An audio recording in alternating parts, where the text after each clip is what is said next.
Before we begin, take a moment and tell us where in the world you're watching from. We love hearing from our community around the globe. And if you enjoy emotional love stories that hit you right in the heart, make sure to like this video, subscribe to the channel, and tap the bell icon so you never miss a single upload from Timeless Dora Stories. Elias Romano sat in silence on the 52nd floor of the Romano Global Tower. The city of Astoria stretched beneath him like a kingdom he'd conquered. Floor-to-ceiling glass framed the skyline, but the view barely registered in his mind. He wasn't seeing the city. He was seeing his entire life, unraveling. At 45, Elias had power, influence, unimaginable wealth. People bowed to his presence. Markets moved at his word. But one thing he could never control was nature. The words from his doctor echoed again and again in his mind. "It's confirmed, Mr. Romano. You're sterile. I'm truly sorry." Sterile. It didn't sound real, even now. His future, the legacy he spent his whole life building, it ended with him. He tried to reason with the doctor, asked for more tests, offered blank checks, experimental treatments, foreign clinics. Anything. But the reply was calm, and final. "There are some things even you can't change, Mr. Romano." And just like that, the man who had always held the world in his palm felt like a ghost in his own skin. He left the office with no plan, no driver. Just a desperate need to escape the walls closing in on him. The rain poured as he climbed into his black Vantage and drove into the chaos of the city, one hand on the wheel, the other gripping a storm of emotions he couldn't name. He didn't see the delivery truck. He didn't register the red light. Just screeching tires. Blinding headlights. And then, nothing. When Elias opened his eyes, the air reeked of smoke and rain. A voice was calling to him, soft but urgent. A woman's face came into view. Calm eyes. Rain-drenched curls. She looked like someone sent from a dream, or a storm. Her name was Amara Wells. A youth counselor on her way home from work. She had seen the crash from across the street and, without hesitation, had raced into danger. She broke the car window. Dragged his unconscious body out moments before the vehicle went up in flames. She saved his life. In the hospital, Elias couldn't stop thinking about her. Not just because she rescued him, but because of the way she had looked at him. Not like a billionaire. Not like a headline. Like a person. He asked his assistant, Lena, to find her. And when he did, he learned that Amara wasn't just a counselor. She was a leader, a fighter. She volunteered in homeless shelters, ran after-school programs for underprivileged kids, and taught part-time at a community college. She wasn't just helping people, she was shaping lives. Elias was intrigued. Inspired. Maybe even shaken. He asked to meet her. At first, she declined. She didn't want thanks or publicity. But eventually, curiosity won, and she agreed, on her terms. They met at a small cafe on the east side of Astoria.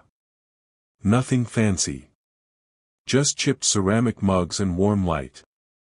Elias felt strangely out of place in his tailored suit. But the moment he saw Amara's smile, the air felt different, grounded, easy. Their conversation flowed naturally. She talked about her work, her students, her community. Her eyes lit up when she spoke about the kids she mentored. Elias found himself laughing, genuinely laughing, for the first time in a long time. Then Amara took a breath. Her fingers tensed slightly around her cup. "There's something I should tell you," she said softly. "I'm pregnant, with twins." Time slowed. She didn't offer excuses or explanations. She just looked at him, waiting for the judgment, the retreat, the discomfort she'd seen in others. But Elias didn't flinch. Instead, he leaned forward and said, "You're doing this alone." She nodded. "Not anymore," he said. She smiled, but it was cautious. "I'm not asking you for anything, Elias. I don't want to be a responsibility or a project." And he understood. Completely. In the days that followed, Elias couldn't keep Amara off his mind. He started stopping by. Dropping off little things, vitamins, books, tea. Always casual, never imposing. They spent more time together. Parks. Bookstores. Even just walks through her neighborhood. And slowly, something bloomed between them. A rhythm. A trust. They spoke about fears, about failures. She talked about the father who left. He told her about the legacy he thought he'd lost. They were building something real, something fragile and rare. One evening, as they sat watching the skyline from a quiet bench, Amara asked him gently, "Why are you still here?" Elias answered without hesitation. "Because I want to be. With you. With them." She rested her head on his shoulder. And in that moment, he felt found. While we pause here, let us know in the comments, would you have opened your heart like Elias did? Or would you have walked away? We love hearing your thoughts, so drop them below.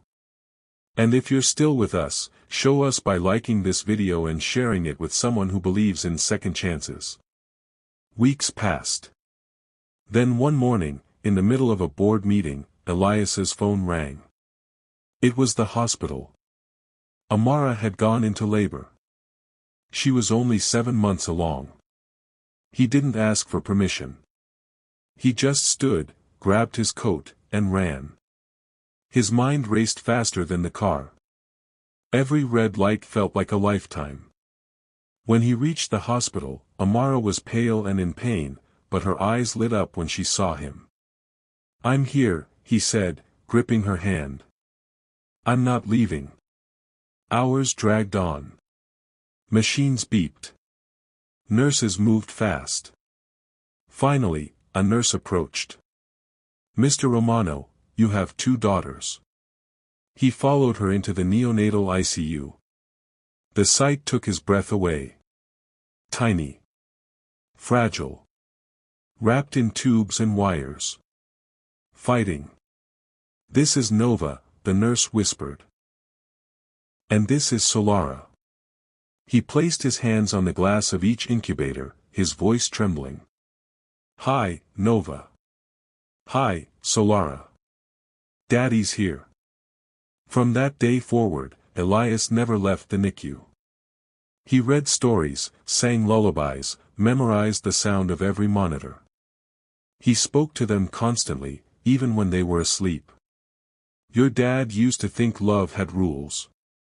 That legacy had to look a certain way. But you too, you've rewritten all of that. Amara would come in, tired but glowing, and sit beside him. They would hold hands in silence, just watching their daughters breathe. For the first time in his life, Elias found meaning in stillness. But not everyone was happy. His sister, Camilla, confronted him in private. She saw Amara as a scandal, a threat to their family image. She even tried to pay Amara to walk away. When Amara told him, her voice shook. "I didn't want to upset you. But I thought you should know." Elias's jaw clenched. "You're not going anywhere," he said. "You're not an outsider. You're everything." Amara nodded, but asked for time. She needed to think, to breathe, to be sure. Months passed. The girls grew stronger. Nova smiled first. Solara followed. Their laughter filled the apartment Elias had remodeled just for them. Then came their first birthday. Amara planned a small celebration at a community center, handmade decorations, cupcakes, and music. Nothing lavish. It was perfect. After the cake was cut, and guests settled into soft conversations, Elias took her hand and led her outside. The night air was gentle. Fairy lights danced above them. He dropped to one knee. "Amara Wells," he said, his voice thick with emotion. "You saved me when I didn't know I needed saving. You gave me a reason to be more than what I was. A reason to hope. A reason to love. Will you marry me?" Tears streamed down Amara's face. She nodded. "Yes. Yes, Elias. I will." Inside, their daughters clapped their tiny hands in glee, as if sensing the moment their family became whole. 1 year later, in a sunlit garden behind their home, Elias watched Amara and the twins laughing together, bubbles floating in the air around them. He sat with a journal on his lap, a pen in hand, but no words on the page. Because for once, he didn't need to write his legacy. He was living it. Not in buildings. Not in billions. But in giggles. In bedtime stories. In tiny feet padding across hardwood floors. He looked at his family and whispered. "This is it. This is the life I didn't know I was waiting for." If this story moved you, don't forget to give it a like and drop your thoughts in the comments. Would you have made the same choice Elias did? And if you believe in love that finds you when you least expect it, subscribe to Timeless Dora Stories and share this video with someone who needs a little light today. Thank you for watching. We'll see you in the next chapter.